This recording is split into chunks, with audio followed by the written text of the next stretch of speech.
여러분들 교재 61쪽의 네 번째 섹션을 보니까 헤스의 법칙하고서 나오죠.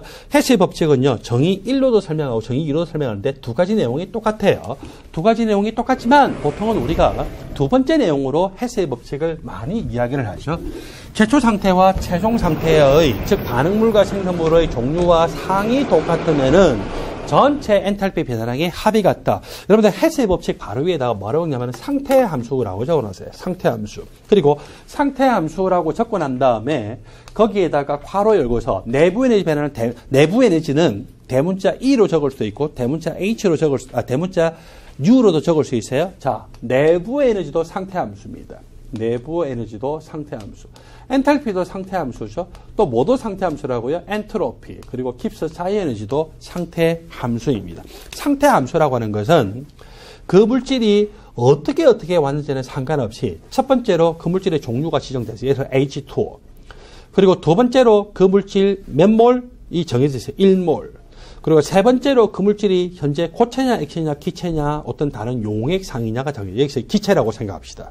그리고 네 번째로 현재 온도 압력 조건이 딱 정해지면은 그것이 가지는 상태 함수 값은 어때요? 항상 같다는 거죠. 뭘로부터 왔든지 상관없이. 자, 이래서 상태 함수는 전체 변화량의 합이 항상 같다라고 하는 내용. 그래서 A에서 C로 바로 오든지 A에서 B를 거쳐서 C로 오든지 간에 전체 이 상태 함수의 이 합은 어떻다고요? 같게 상태 함수의 변화량이 합이 같죠? 엔탈피에 적어하면은 델타 H3라고 하는 것은 델타 H1과 델타 H2의 뭐더라? 합으로 나타날 수가 있다라는 거죠. 그러므로 61초 오른쪽 열에 제일 위에 보면 이제 이런 게 있어요. 여러분 녹색 형광펜으로 밑줄을 닦으세요. 제일 위의 상태를 녹색 형광펜으로 밑줄, 제일 밑에 상태를 녹색 형광펜으로 밑줄을 닦고 난 다음에 제일 위에다가 최소 상태를 적고 제일 밑에다가 최종 상태라고 적으세요.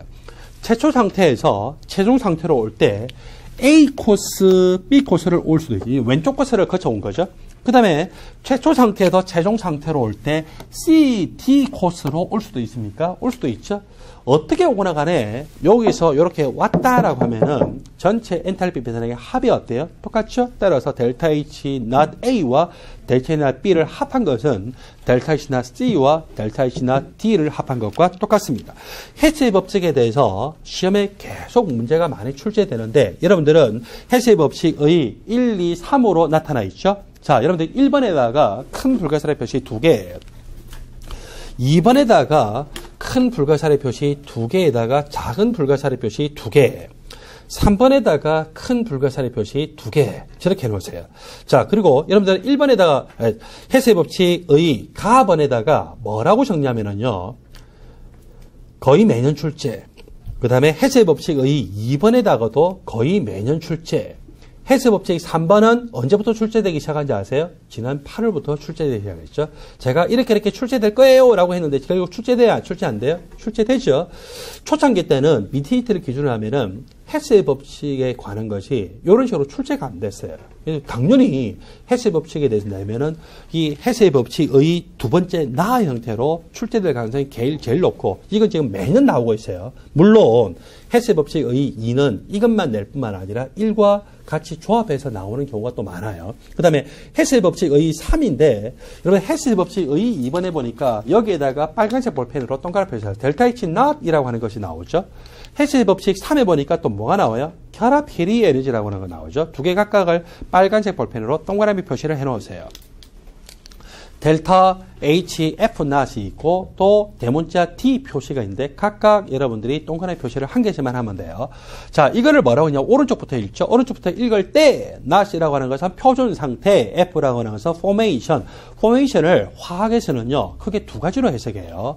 이 KF라고 했을 때 이 F formation은 뭐라고 해석하면 형성. 사실 형성도 되고 생성도 되잖아요. 근데 여기서는 뭐라고 해석해요? 생성이라고 해석하죠. 그래서 표준 생성 엔탈피라고 해석을 합니다. D라고 하는 것은 결합의 반대, 이 바로 결합이 끊어지는 거 디소시에이션이죠. 그래서 디소시에이션 에너지라고 해서 결합 해리 에너지를 저렇게 심볼로 표시한 것이죠. 자, 이 결합 해리 에너지와 관련된 헤스의 법칙 3 다는 시험에 계속 교수님들이 출제 안 했어요. 제가 왜 출제 안 하는지도 이야기했죠. 왜 출제 안 한다고 했었어요? 수능에서 거의 매년 출제됐기 때문에. 그렇지만 수능에서 거의 매년 출제되지만 해수의 법칙의 1이나 2나 3이나 모두 일반화 기본수에서 세계보도 중요하다고 강조해야 하네요. 좀 강조하죠. 이게 언젠가는 출제될 거라고 했죠. 그리고 출제가 어떻게 될 거라고 제시를 했어요. 그대로 출제됐어요. 자, 이렇게 해서 여러분 해수의 법칙의 1, 2, 3이 어떻게 나오더라도 항상 문제를 풀 수 있더라고요. 이거는 기출행 추론형 연습이나 일반학 추론에서 다양하게 문제가 나오니까 거기 가서 보도록 하십시오. 먼저 해수의 법칙의 2번이 가장 중요한데 여러분 2번과 3번을 어떻게 조심하셔야냐면은 표준 생성 엔탈피를 할 때는요. 생성물의 합 빼기 반응물의 합이에요. 근데 결합 혈액질 할 때는 반응물의 합 빼기 생성물의 합이죠.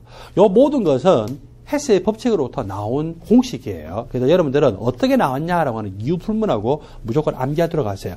여러분들 중에서 많은 분들이 저한테는 일반학 총론이나 핵심 일반학 배웠죠? 어떻게든 저 공식 나오는가 배웠잖아요. 그리고 제가 이 핵심 일반학이나 특히 일반학 총론에서 저 공식이 어떻게 나왔어요? 라고 하는 유도 과정이 있잖아요. 유도 과정의 일부를 낼 수도 있기 때문에 여러분들이 총론이나 핵심 일반학 배우신 분들은 바로 이게 어떻게 나왔냐는 유도 과정을 반드시 눈여겨보세요. 그거를 이해를 해야 문제가 어떻게 변형되더라도 여러분들이 쉽게 문제를 풀 수가 있습니다. 자, 그래서 이게 표준 생성의 탈피는 생성물의 합 빼기 반응물의 합, 결합 혈액질은 반응물의 합 빼기 생성물의 합입니다. 무조건 암기하고 보세요. 문제를 여러분들이 기계로 풀면 돼요. 그리고 여기서 이 시그마 표시에다가 4개가 있는데 한 개만 파란색 볼펜으로 동그라미 표시하고 바깥쪽으로 뽑아내서 적었어요. 시그마.